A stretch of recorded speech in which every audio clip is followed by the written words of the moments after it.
வணக்கம். இப்போ Uzbekistan discussion தான் நம்ம இதுல இருக்கு. ஸோ ஒரு குயிக் அப்டேட் கொடுக்கணும்னு நினைச்சேன். இப்போ ரீசெண்டா கூட எம்பசி அண்ட் எல்லாரும் டிஸ்கஷன் என்னன்னா, most of the government university உஸ்பெகிஸ்தான்ல வந்து ரொம்ப லிமிட் பண்ண போறாங்க சீட்ஸ்.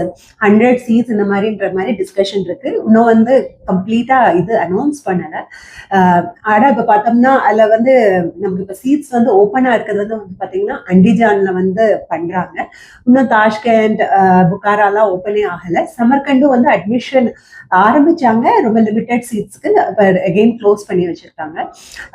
ஸோ நீங்க வந்து பிரைவேட் யூனிவர்சிட்டிஸ் இப்போ வந்து ஸ்டூடெண்ட்ஸ் வந்து கன்சிடர் பண்றாங்க. பட் என்னோட ரெக்கமெண்டேஷன் வந்து உஸ்பெகிஸ்தான்ல வந்து ஒரு பிரைவேட் யூனிவர்சிட்டியை கன்சிடர் பண்றதுக்கு பதிலாக கூட நீங்க வந்து வேற கண்ட்ரீஸை வந்து சூஸ் பண்ணலாம். ஏன்னா பிரைவேட் யூனிவர்சிட்டிஸ் எல்லாம் வந்து ரொம்ப பலசுன்னு இருக்காது. நிறைய இந்தியன் ஸ்டூடெண்ட்ஸும் ஒரு பாஸ் அவுட்டோட ரேஷியோ உங்களுக்கு வந்து இருக்காது.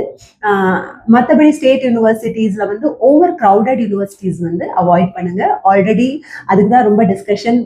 Near to 100 seats for the international கிட்ஸ்ன்ற மாதிரி தான் இருக்காங்க. ஓகேங்களா? இது ஜஸ்ட் உங்களுக்கு ஒரு குவிக் அப்டேட் கொடுக்கணும்னு நினைச்சேன். தேங்க்யூ. தேங்க்ஸ் ஃபார் வாட்சிங்.